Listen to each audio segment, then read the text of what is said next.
Derwent Graphite Pencils. Are they any good? And if so, are they something you should buy? Well, that's what we're going to take a look at in this video. I'm going to be reviewing the graphic set. This consists of 24 pencils and ranges from 9B to 9H. So the first impression is that you've got a decent tin to keep them in. So let's now take a closer look at what's inside. You've got the full range of 20 grades of pencils, plus an extra 2H, HB, 2B and 4B.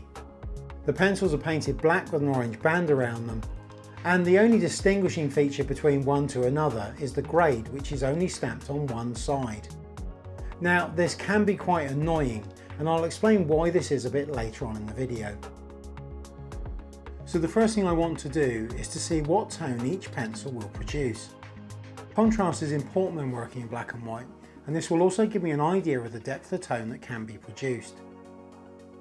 I'm going to start with the 9B and work down through the range. And all was going well until I got to the 3B. Yeah, and that's where things kind of started to go wrong. I even stopped what I was doing to check that I picked up the right pencil.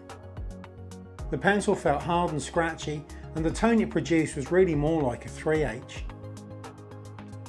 I continued with the rest of the pencils doing the same thing, but when I got to the 3H, this produced a similar tone to the F pencil.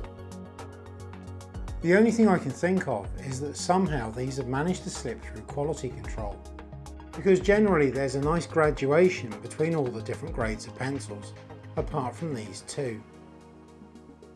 If these are a pencil that you've used, why not let me know in the comments if you've experienced any similar issues. The next thing that I want to consider is how well the tones can be blended. So to do this, I'm going to use a clean blending stump. All the tones were very easy to blend. But how easy are they to erase? For this test, I'm first going to use a kneadable eraser with a point rolled on the end of it. This can be used to delicately remove tone. Because this eraser is sticky, it does tend to get dirty quite quickly. So by kneading it regularly, this cleans and freshens the surface by dispersing the graphite within it. The darker the tone that is being removed, the more regularly this has to be done. So yeah, not bad at all. That's removed the tone relatively easily. But what if you need to do something that's a little bit more aggressive? Well, this is where I'd switch to something like the electric eraser. Electric erasers are ideal for creating sharp highlights or for cleaning out something like, say, whiskers. So again, we got a relatively decent result. But as I would expect, some of the darker tones could probably do with an extra pass of the eraser to just clean them out that little bit further. So now for the drawing test, and this is the only true way to really tell what a pencil is like. So to sketch the subject out, I'm going to start first with the H pencil. Before starting, I just wore the tip of the pencil down on a piece of scrap paper. I find by having the pencil blunt, this reduces the chance of it scratching or indenting the surface of the paper, and makes any alteration or changes relatively easy to do. When doing the sketch, I did notice a couple of times grit in the pencil, and this can sometimes scratch the surface of the paper. I like my initial drawings to look quite dark, so this was about the right tone to use for this. I also had no issue when it came to lifting tone back out if I needed to make any corrections. So with the initial drawing now done, it's time to add some shading, as well as any areas in strong dark shadow. I start by applying B pencil lightly to the surface using a circular motion. Again, the pencil is used blunt so as to avoid scratching the surface. A blending stump can then be used to brush tone down into the grain of the paper, with more layers of pencil being applied over the top if necessary.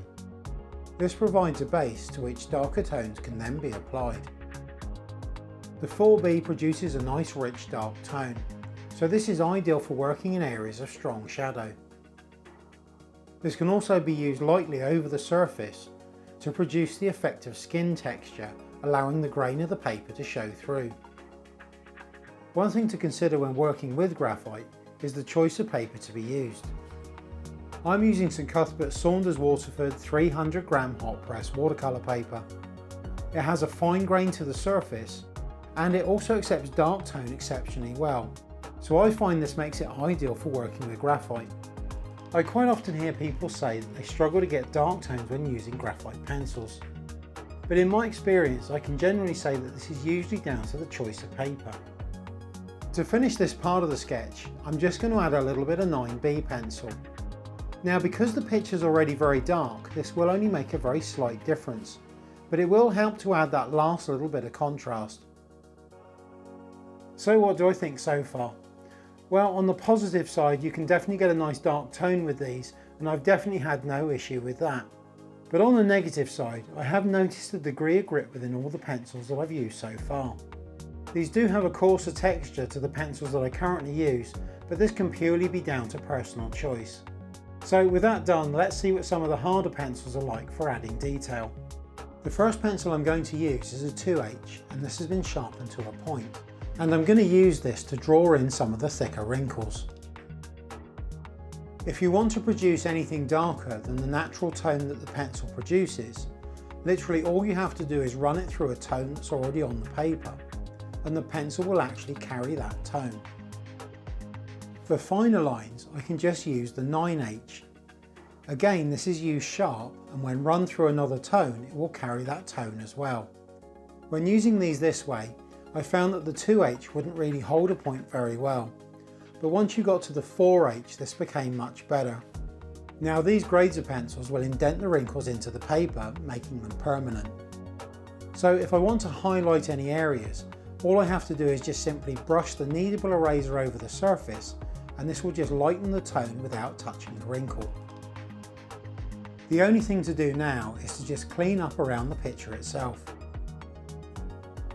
So with the sketch now finished, what's my overall opinion? Well, the set's nicely presented and they're a similar price to most other manufacturers. Before getting into the positives and negatives with these, it's worth mentioning that a lot of this is down to personal preference, and this is so true when it comes to the choice of materials. For example, I prefer a much smoother pencil, whereas these tend to have a coarser texture to them. On the positive side, these do produce a nice dark tone and they are relatively easy to blend. Now for the negatives. I did regularly find grit in the pencils, plus I just can't escape that irregularity in tone that I found with the 3B and the 3H being completely different tones from what they should have been.